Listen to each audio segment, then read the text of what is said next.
할렐루야.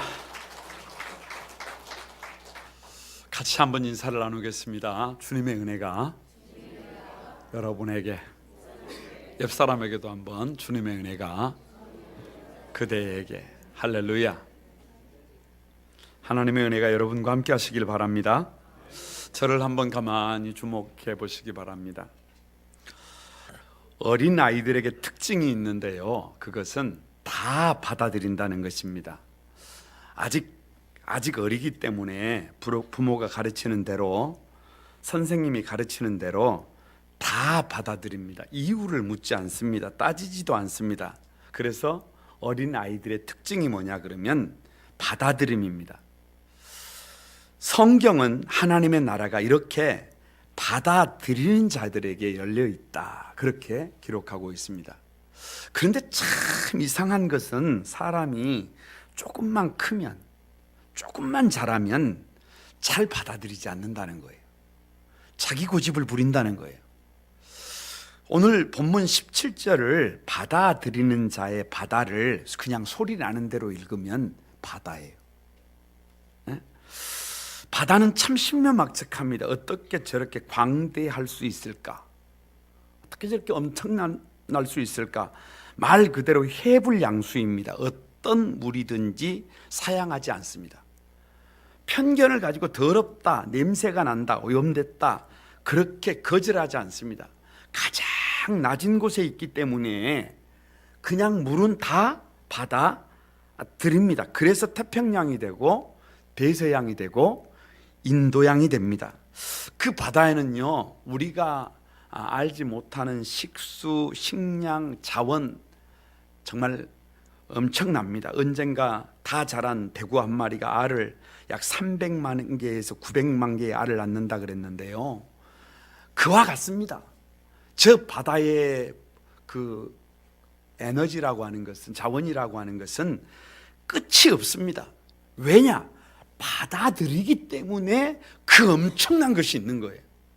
오늘 저와 여러분이 받아들이지 못한다고 한다면 우리의 크기는 아무것도 아닙니다. 그래서 오늘 받아들임의 영성입니다. 다음 세대를 위한 시대 정신이 어떻게 하면 다음 세대를 살리냐, 59번째 받아들임의 영성입니다.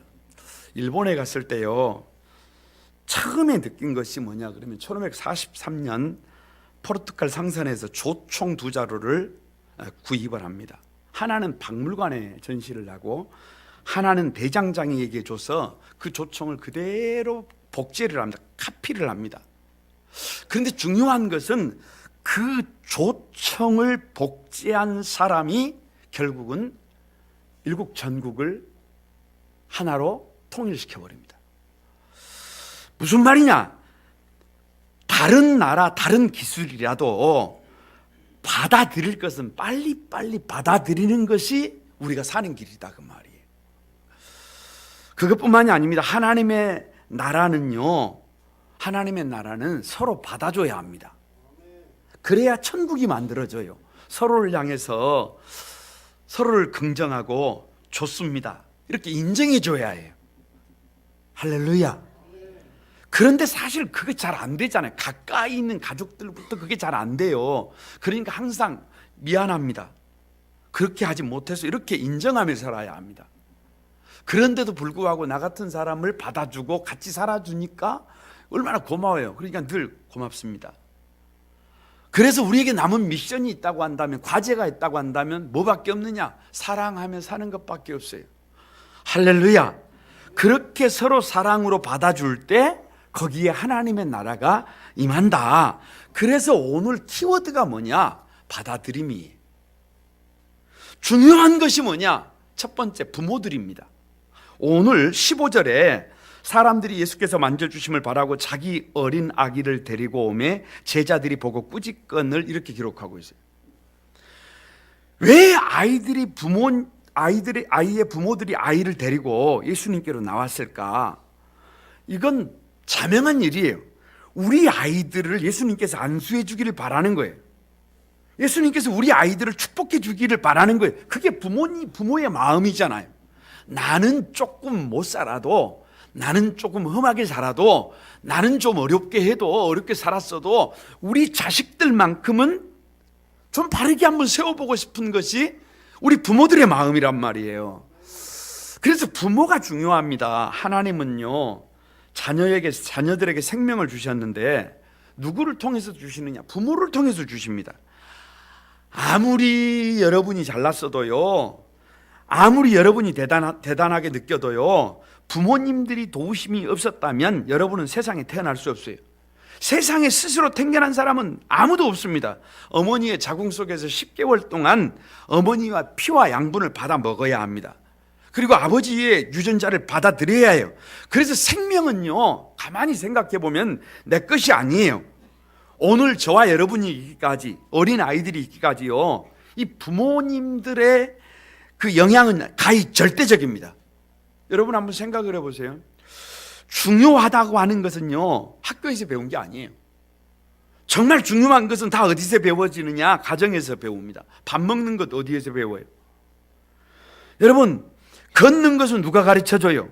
누가 넘어지면 일으켜주고 다시 걸음마를 해주고, 그래서 누가 사람 만들어주는 거예요. 세수하는 것은 누가 가르쳐요? 아니, 죄송합니다. 용변 보는 것은 누가 가르쳐줘요? 옷 입는 것은 누가 가르쳐줘요? 하나하나 따져보면요, 정말로 사람이 살아가는데 절대적으로 필요한 것은 다 누구의 영향이냐 그러면 부모님들의 영향이에요. 그뿐만이 아니라 하나님께서 부모에게 무엇을 주셨냐? 내리사랑이라고 하는 것을 주셨어요. 이건 본능이에요. 본능. 주고 또 주고 끝없이 주는 것이 내리사랑이에요. 아낌이 없습니다. 그래서 늘 드리는 말씀이, 한 사람이 성인으로 자라려면 적어도 기저귀를 3,000번 이상 갈아줘야 해요. 적어도 여러분 밥상을요 2만 번을 차려줘야 된다니까. 2만 번을. 이건 주고 또 주고, 먹이고 또 입히고, 모든 필요를 채워줍니다. 이게 하나님을 닮은 사랑이에요. 그래서 루터는요, 일찍이 부모를 뭐라고 했냐 그러면 하나님의 대리자라 그랬어요. 하나님을 대신해서 자녀들 곁에 누구를 두셨다는 거예요? 부모를 두셨다는 거예요. 그래서 아이들을 양육하는 데는요, 누가 중요하냐? 부모가 중요해요. 그래서 이 자녀들을 위하는 것이 도대체 뭐냐? 우리 꼭 생각해 봐야 합니다. 많은 부모님들이 자녀들이 좋아하는 것을 해주는 것을 사랑이라고 해요. 자녀들이 하고 싶어 하는 것을 해주는 것을 위하는 것이라고 생각해요. 그런데 이거 아닙니다. 그거 아니에요. 학교에 다닐 수 있도록 뒷바라지 잘해주고, 학원 잘 보내주고, 개인 과외 시켜주고, 필요한 용돈 주머니에 팡팡이 채워주고, 결혼할 때 집 한 채 사주고, 넉넉한 유산 물려주면 부모로서의 의무를 다했느냐? 죄송합니다. 그거 아니에요. 성경은 그렇게 말하지 않고 있어요. 진짜 사랑은 우리 자녀들로 하여금 인격적으로 예수님을 만나도록 해줘야 합니다. 그래야 환경을 뛰어넘습니다. 그래야 새 사람이 됩니다. 그래야 거듭납니다. 그래야 가치 있는 삶을 삽니다. 그런데 많은 사람들이 자녀들의 믿음에 별로 관심이 없어요. 자녀들의 진학, 자녀들의 육체의 필요에 대해서는 얼마나 관심이 많은지 몰라요. 끝이 없습니다. 그런데 이 자녀들의 믿음에 대해서는 막연하게 언젠가는 때가 되면 주님을 만나겠지라고 생각합니다. 그런데 지금 내 자녀들이요, 주님을 만나지 못하면 곧 부모를 떠납니다. 무슨 말이냐? 주님과 전혀 상관없는 외인으로 살아갈 수 있습니다. 그 이유는 여러분이 한번 생각을 해보시기 바랍니다. 요즘 매스미디어가 발달해서요, 정말 TV를 틀면, 게임기를 열면 엄청난 폭력과 살인과 파괴가요 가득합니다. 그래서 고등학교를 졸업할 때까지 20만 번을 부정적인 것들을 본다 그래요. 본 대로 되는 거예요. 참 희한한 것은요, 배우지 않았으면 할 것은 어떻게 그렇게 잘 배우는지 몰라요. 아니, 뒤에 텃밭을 해보니까요, 잡초는 뿌리지 않아도 어떻게 저렇게 빠짐없이 나는지 몰라요. 여러분, 알곡은요, 심지 않으면 가꾸지 않으면 죄송합니다. 나는 법이 없습니다.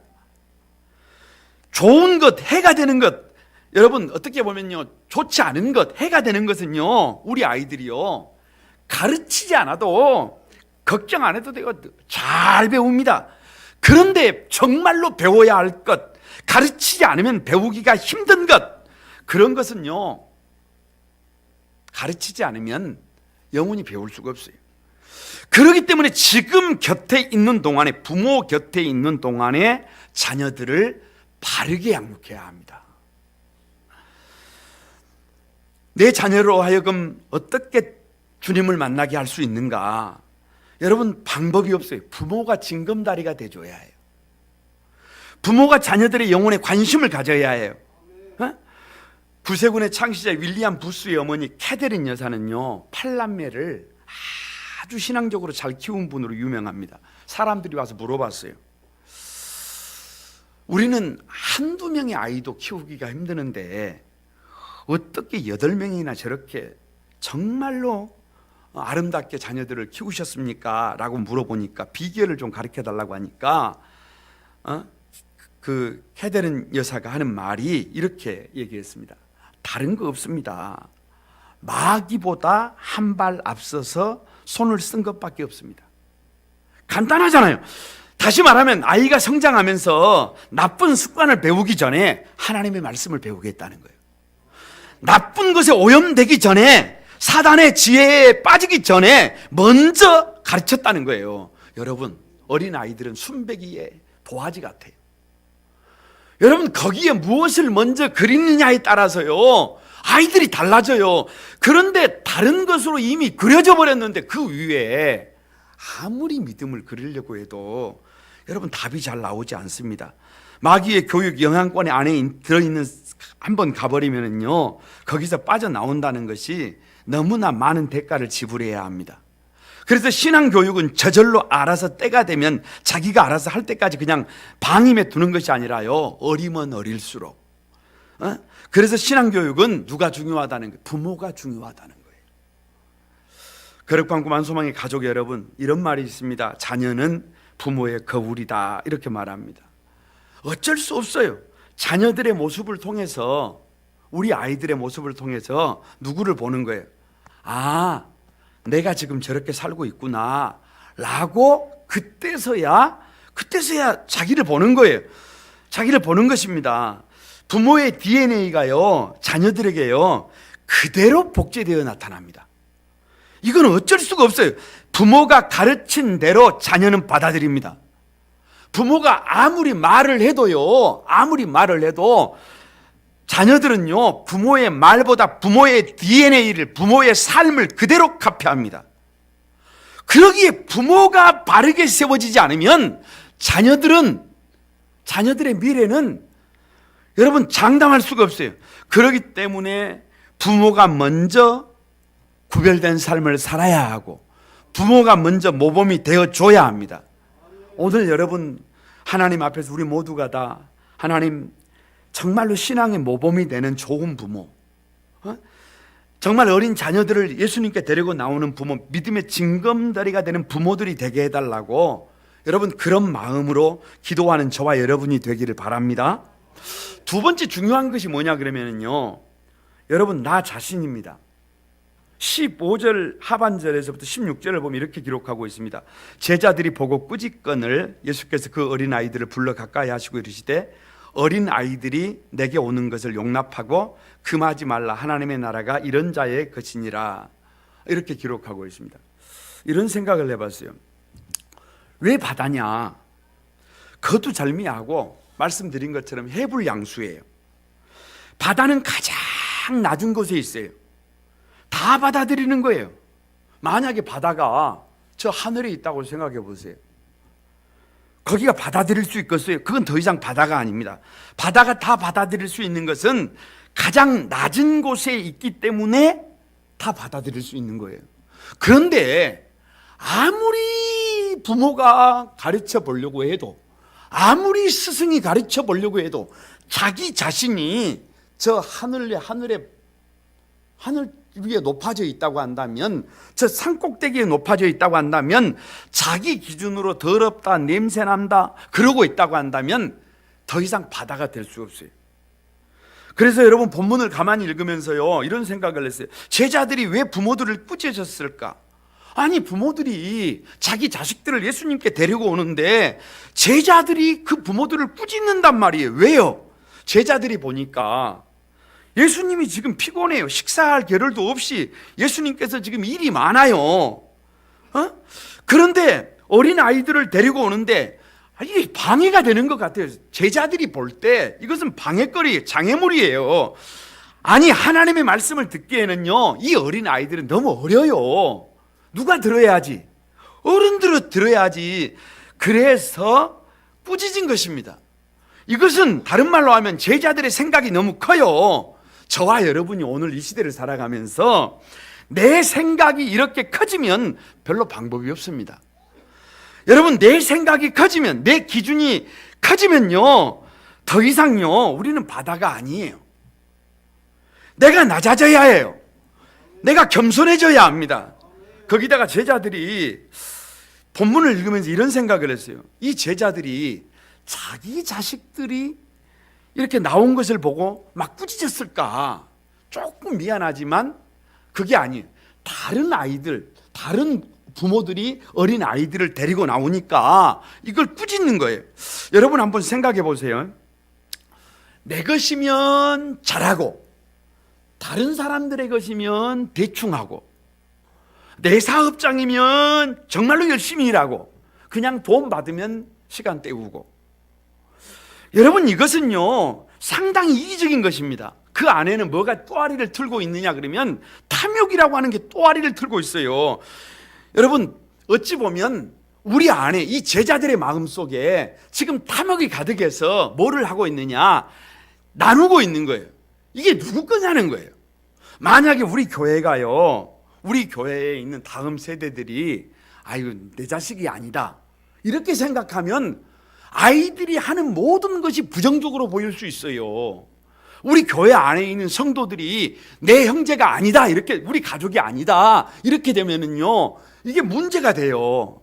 우리 교회 안에 부모, 우리 안에 어르신들이요 내 부모다라고 하는 생각을 가질 때 생각이 달라지고 목회도 달라지고 만나는 것이 달라집니다.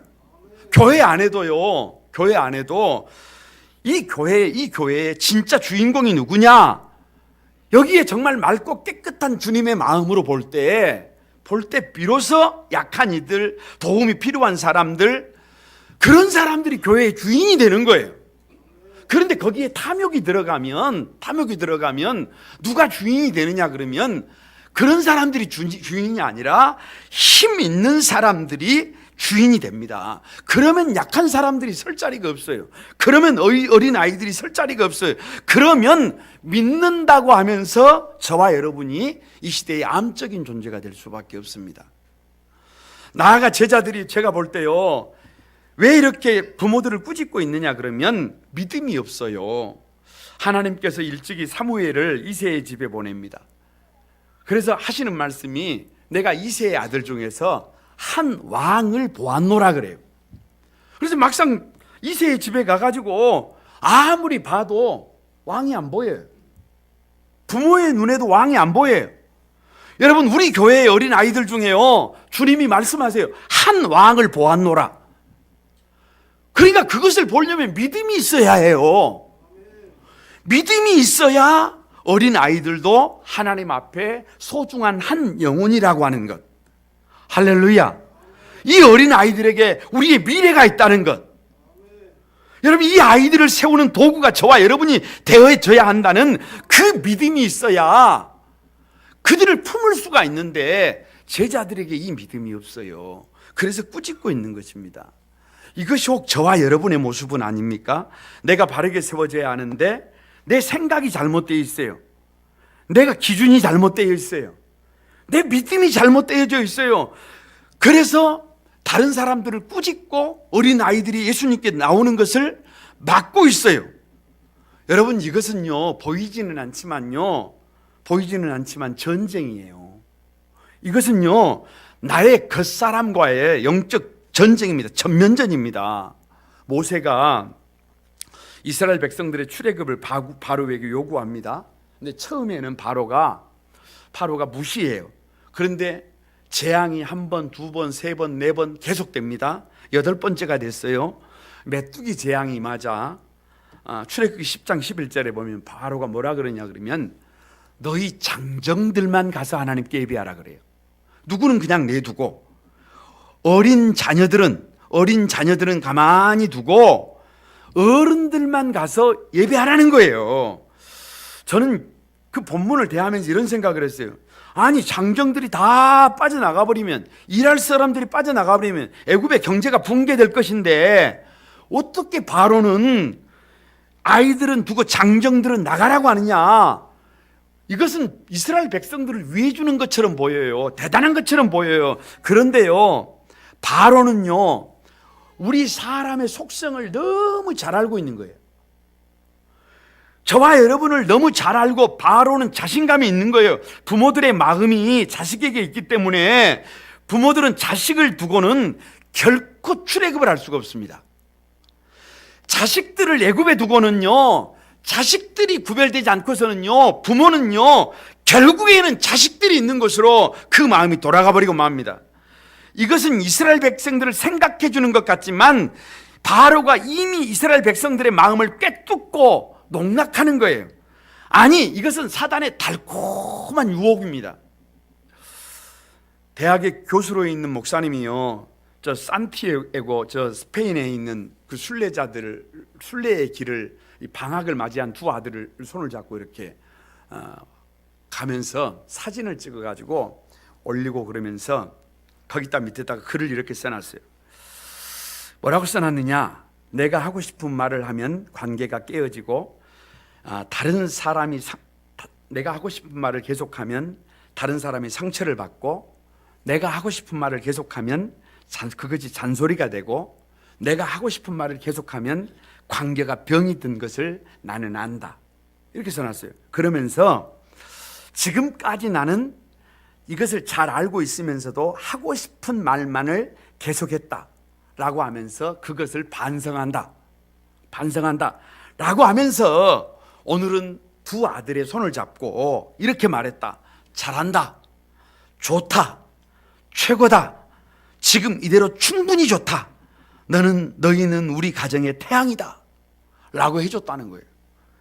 그러면서 밑에다가 이렇게 해놨어요. 상대방이 듣고 싶은 말을 해야 관계가 회복된다.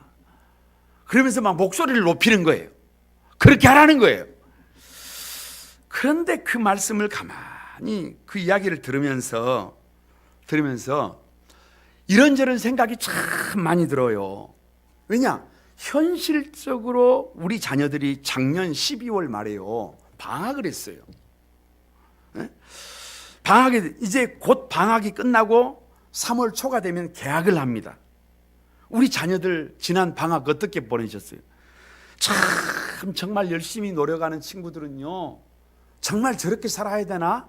라고 할 정도로 정말로 최선을 당합니다. 뭐라도 막 해주고 싶을 정도로. 그런데 그런 친구들은 별로 없어요. 대부분 어떻게 보내느냐 그러면 새벽 1시, 2시, 아니 동이 털 올 때까지 띠디디디디 아니 손가락이 어떻게 그렇게 빠른지 몰라요. 그 SNS에다 글 쓰면서 그냥 그 대화하면서 밤을 쥐새웁니다. 여러분, 그래서 그 다음 날요, 아침에 일어나는 게 아니에요. 빨리 일어나면 10시, 11시, 심지어는 저녁이 돼야 일어나는 놈들도 있어요. 그런 놈들을 보고 최고다, 지금 이대로 충분하다, 너는 우리 가정의 태양이다,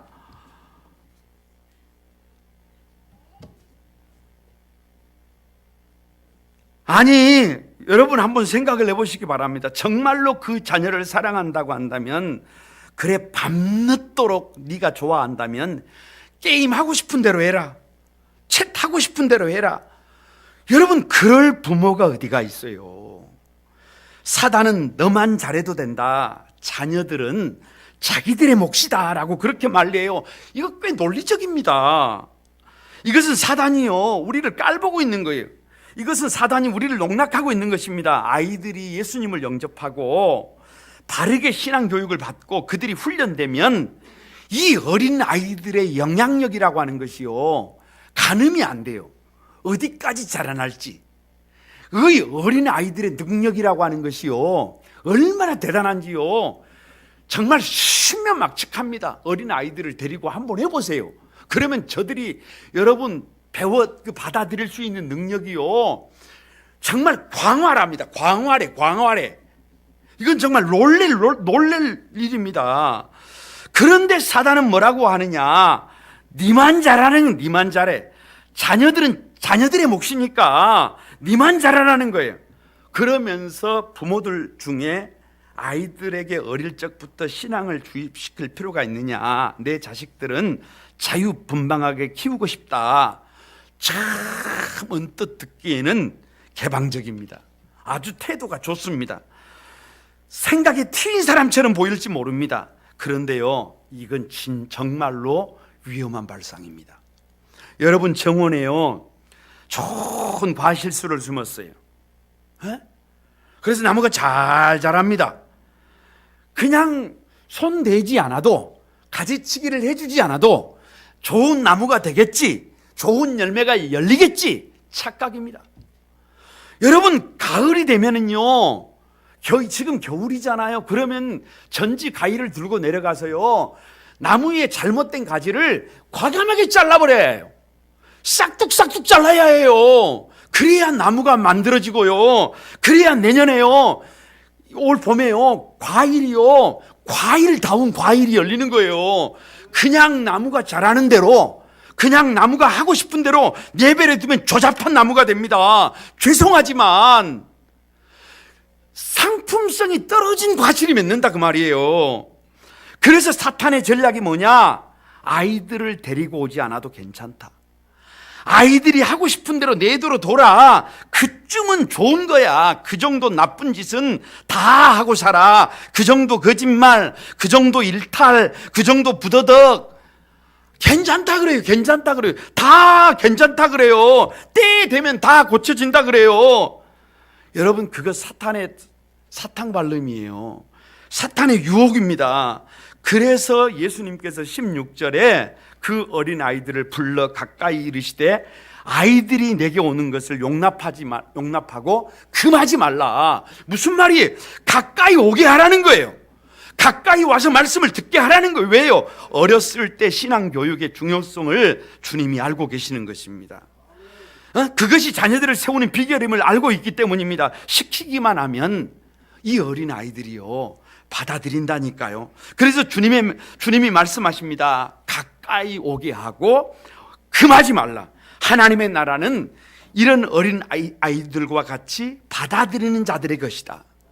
거룩한 꿈만 소망의 가족 여러분, 받아들임은요, 부모도 중요하지만 자기 자신이 중요합니다.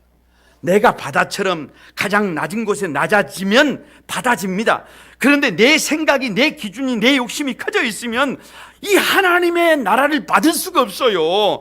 하나님의 은혜를 받아들일 수가 없어요. 그래서 이것은 사단과의 끝없는 전쟁처럼 보이지만, 사단의 유혹처럼 보이지만, 사실 이것은 자기의 탐욕과의 전쟁이에요. 여러분, 자신의 겉사람과의 전쟁이에요. 자기 자신과의 영적 전쟁입니다. 내가 낮아져서 내 생각을 오프시키고 하나님의 말씀을 받아들일 때에 사단의 유혹을 거침없이 "노! 안 돼! 라고 그렇게 거절할 수 있습니다. 그래서 받아들임의 크기예요. 크기. 많이 받아들이면 큰 바다가 되고, 받아들이지 않고 그냥 그렇게 있으면 웅덩이가 되는 거예요. 웅덩이. 여러분, 웅덩이에는 물고기가 살지 않아요. 웅덩이에는 내일의 미래가 없어요. 우리 거룩광구 만소망교회가 큰 바다가 되어야 합니다. 성도들이 큰 바다가 되어야 합니다. 크게 받아들임으로 온 세상의 희망이 되어야 합니다. 그 중심에 여러분이 있게 되기를 바랍니다. 그래서 세 번째, 오늘 어린 아이 같은 신앙입니다. 여러분 17절을 한번 다 같이 읽어보겠습니다. 17절 시작. 내가 진실로 너희에게 이르노니 누구든지 하나님의 나라를 어린 아이와 같이 받아들이지 않는 자는 결단코 거기 들어가지 못하리라. 어린 아이들과 같이 하나님의 나라를 받아들이지 않는 자는 못 들어간다가 아니에요. 답이 없다 그렇게 말하는 게 아니에요. 결단코 불가능하다고 말이에요. 어린 반푼어치도 없다고 말이에요. 그래서 어린 아이 같은 신앙이에요. 어떤 신앙이냐? 여러분 첫 번째가 겸손한 신앙이에요. 가만히 한번 생각을 해보세요. 어린 아이들은요, 부모가 공급하지 않으면 먹을 수도 없고 입을 수도 없고 무엇 하나 자기 힘으로 할 수 있는 것이 없어요. 외부에서요 위험에 노출이 돼도요 자기 힘으로는 보호받을 수가 없어요. 이것이 하나님 앞에서 인간의 모습입니다. 이것이 하나님 앞에서 저와 여러분의 모습이 하나님의 도움이 없이 나의 힘으로 불가능해요. 불가능해. 그런데 많은 사람들이 하나님 앞에서 자기 자신이 무언가 대단하다고 생각해요. 하나님 앞에서 자기는 구별되었다고 생각해요. 하나님 앞에서 나는 다른 사람들과 다르다고 생각해요. 그래서 바리새인들처럼 자기를 의롭게 여기고 다른 사람들을 무시하는 거예요. 그런데 아이들은 달라요. 아이들은 겸손해요. 왜요? 나는 작은 자가 아니라 나는 원래 이렇게 작은 자예요. 그래서 부모가 가르치는 대로, 부모가 시키는 대로 받아들입니다. 그러니까 발전하는 거예요. 어린아이들의 발전 속도는요 대단합니다. 그러니까 낮은 만큼 깊어지고 넓어지고 높아집니다. 그러니까 그 사람의 됨됨이는 지금도 마찬가지예요. 그 사람이 얼마나 겸손하냐에 달려 있습니다. 익은 벼가 머리를 숙인대잖아요. 그래서 예수님은 누가복음 9장 48절에서요 너희 모든 사람 중에 가장 작은 그이가 가장 큰 자니라 이렇게 말씀하고 계세요. 예수님보다 더 큰 사역을 했다고는 사울이 변하여 바울이 됐는데요, 사울의 히브리식 이름이 사울이라는 말은 큰 자라는 말이에요. 큰 자. 그런데 예수님을 만나고 난 다음에 사울은 이름을 바울로 바꿔버렸어요. 작은 자, 가장 작은 자. 우리가 영적으로 성숙해질수록 우리는 더 어떻게 되게 되어 있어요? 겸손해지게 되어 있습니다. 받아들이게 되어 있습니다. 아멘으로 하나님께 영광을 돌려드리게 됩니다. 그래서 아주 겸손한 사람을 만나보면, 아주 겸손한 사람을 만나면 그 사람이 얼마나 큰 사람인가가 눈에 보입니다. 얼마나 큰 사람인가가. 결국 겸손한 사람이 바다같이 역사의 희망이 됩니다. 주님을 닮은 사람이 됩니다. 그 겸손한 자가 하나님에 들어간다는 것입니다. 두 번째는요, 어린아이와 같은 신앙은요 함께하는 신앙. 여러분 생각을 해보세요. 이 어린아이들의 특징이 전적으로 부모를 의지합니다. 부모와 함께해요. 여러분 어린아이들이 우리 부모가 잘생겼다, 우리 부모가 능력 있다, 우리 부모가 뭐 대단하다 이런 걸 가지고 따지는 애기들 봤어요? 그런 거 안 합니다. 여러분 어린아이들이요 장난감을 손에 쥐어주고 맛있는 음식을 쥐어주면 조금은 홀로 거기 눈길이 거기 돌아가요. 그런데 시간이 조금만 지나면 바로 누가 있는지 없는지, 엄마가 있는지를 없는지를 금방 알아봐. 그래서 만약에 엄마가 보이지 않으면 아이들은 울어버려요.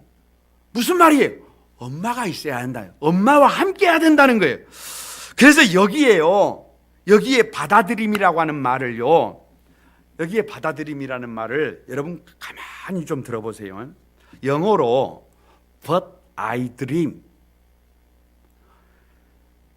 아니 발음이 좀 비슷하지 않으세요? 받아들임, but I dream. 무슨 말이에요? 가만히 생각해 봐세요. 나는 아무리 생각해 봐도 작은 예수가 될 수 있는 사람이 아닙니다. but 그런데 나에게는 꿈이 있어요. 나는 그럴 자격이 안 되지만 그 일을 하나님이 하십니다. 아니 우리 가문을 가만히 살펴볼 때 우리 가문은, 그런데 이게 명함을 내놓을 수 있는 가문이 아니에요. but 그런데 나는 꿈이 있다니까요. 나 같은 사람을 통해서도 하나님이 그런 가문을 만드신대요. 아니, 나 같은 사람이 어떻게 복음의 영적 군락지를 만들어요? 그런데 하나님이 나 같은 사람들을 통해서 이 땅에 하나님의 나라를 세우신대요. 그래서 여러분, 다른 말로 하면은요, 받아들이면요, 대역전이에요. 대역전. 나는 약하고 아무것도 할 수 없지만 하나님이 나와 함께 하시면, 내가 하나님과 함께 하면 위대한 일이 나타납니다. 위대한 일을 할 수 있어요. 내가 낮아져서 주님의 도우심을 요청하면, 주님과 함께 하면 내가 하는 것이 아니라 하나님이 하십니다. 그래서 받아들이면 역설이에요. 역설. 받아들이면 대반전이에요. 여러분, 자기 똑똑한 줄 알고요, 자기 세계에 갇혀 있으면 그 사람 바보예요. 바보. 그런데 자기 부족함을 알고 받아들일 줄 아는 사람은요, 이 사람은 날마다 발전합니다. 이 사람은 그 크기가 어디까지 갈지를 몰라요. 그런데 나를 닫고 하나님을 받아들이는 거잖아요. 그러니까 그 크기가 광대해집니다. 그래서 but I dream은요, 거대한 시련과 어두운 환경에 벗이에요. 벗, 뒤집는 거예요. 울다가도 도망을 가다가도 아버지만 나타나면, 어머니만 나타나면 이게 뒤집어지는 거잖아요. 어머니의 능력이 나의 능력이 되는 거잖아요. 하나님의 능력이 나의 능력이 되는 거잖아요. 그 하나님과 함께하는 것이 바로 어린아이와 같은 신앙입니다. 세 번째는요, 어린아이 같은 신앙은요, 서로 받아주는 신앙입니다. 여러분 봐보세요. 하나님 나라의 열쇠가 뭐냐 그러면 받아들임이에요. 받아들임. 그런데 저 고린도전서 12장에서부터 이렇게 읽어가다가 보면 고린도전서 12장이 은사장이에요.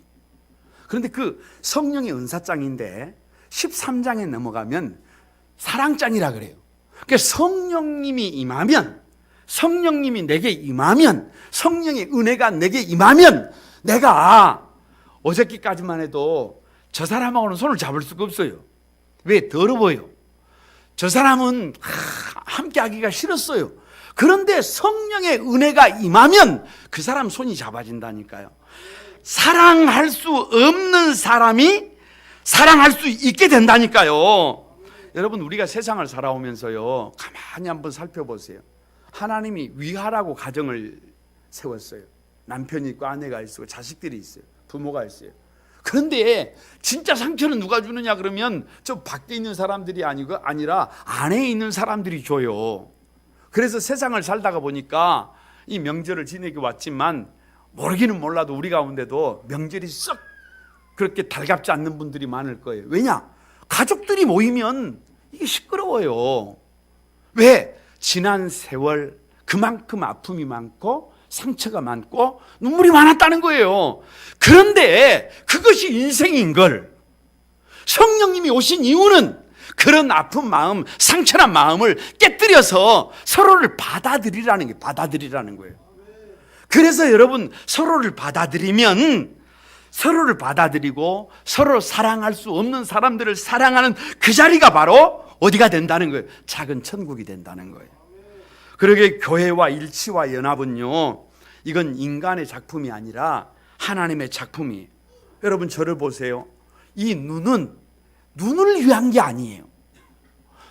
이 눈은 눈을 위함이 아니기 때문에요, 이 눈을 자꾸 관리를 해줘야 해요. 그래야 몸이 살아요. 여러분, 이 입이요, 입을 위하는 게 아니에요. 이 입은 몸을 위해 있어요. 이 손은 손을 위해서 있는 게 아니라니까요. 몸을 위해서 있어요. 몸을 위해서. 그래서 성령께서 임하면, 나를 위해서 내가 존재하는 것이 아니라 우리를 위해서 내가 존재하는구나. 약한 사람들, 오히려 냄새나는 사람들, 부족한 사람들을 위해서 하나님께서 나 같은 사람을 세우셨구나. 여러분, 성령께서 일하시면 거기까지 가더라 그 말이에요. 그래서 받아들이는 거기가 바로 어디가 되더라? 하나님의 나라가 되더라. 거룩과 꿈꾸만 소망의 가족 여러분, 어린아이들은 이처럼 겸손합니다. 자기를 드러내지 않아요. 받아들입니다. 어린아이는 함께 한다니까요. 하나님과 함께 해요. 그래서 하나님이 답이고 방법이 됩니다. 어린아이는 서로를 받아줘요. 그래서 하나님의 나라에는 어린 아이들과 같이 받아들이는 자가 들어간다는 것입니다. 말씀을 마칩니다. 해불양수예요. 해불양수. 어떤 물이든지 사양하지 않는다. 더러운 물이라고, 냄새나는 물이라고, 오염된 물이라고 거절하지 않는다. 다 받아들인다. 그래서 바다가 된 것입니다. 우리 교회가 바다가 되어야 합니다. 저와 여러분의 삶이 이 받아들임의 영성으로 거듭나야 합니다. 여러분, 그러기 위해서는요, 먼저 부모된 자들의 책무가 너무너무 커요. 부모된 자들의 DNA가요, 자녀들에게 그대로 복제됩니다. 이건 여러분 피해갈 수 없어요. 그렇기 때문에 나는 이렇게 살아도 자녀는 그렇게 살지 않겠지, 이거 착각입니다. 내가 하나님 앞에 구별한 만큼 결국에는 자녀들이 돌아오게 되어 있습니다. 여러분, 내가 중요합니다. 받아들이면요, 아무리 부모가 노력을 해도요, 자기 자신이 낮아져야 해요. 자기 기준이, 자기 욕심이 커져 있으면 불가능해요. 이건 사단과의 전쟁이 아니라, 그래서 받아들임은 자기 자신과의 싸움이에요. 자신의 겉사람과의 싸움입니다.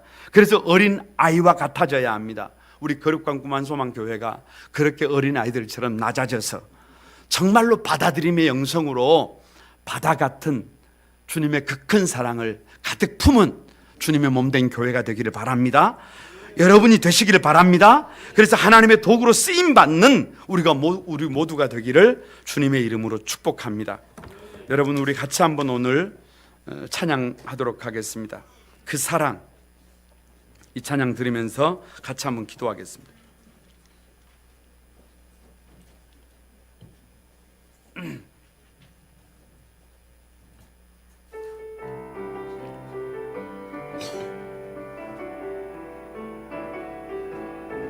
다 같이 드립니다. 아버지 사랑 내가 노래해. 아버지 사랑 내가 노래해. 아버지 은혜 내가 노래해. 아버지 은혜 내가 노래해. 그 사랑 변함없으신, 사랑 변함없으신, 거짓 없으신, 거짓 없으신, 성실하신 그 사랑, 다시 한번 상한 갈대 꺾지 않으시는, 상한 갈대 꺾지 않으시는, 꺼져가는 등불 끄지 않는 꺼져가는 등불 끄지 않는 그 사랑, 그 사랑, 변함없으신, 거짓 없으신, 성실하신 그 사랑. 여러분, 오른손을 한번 들고 사랑, 그 사랑,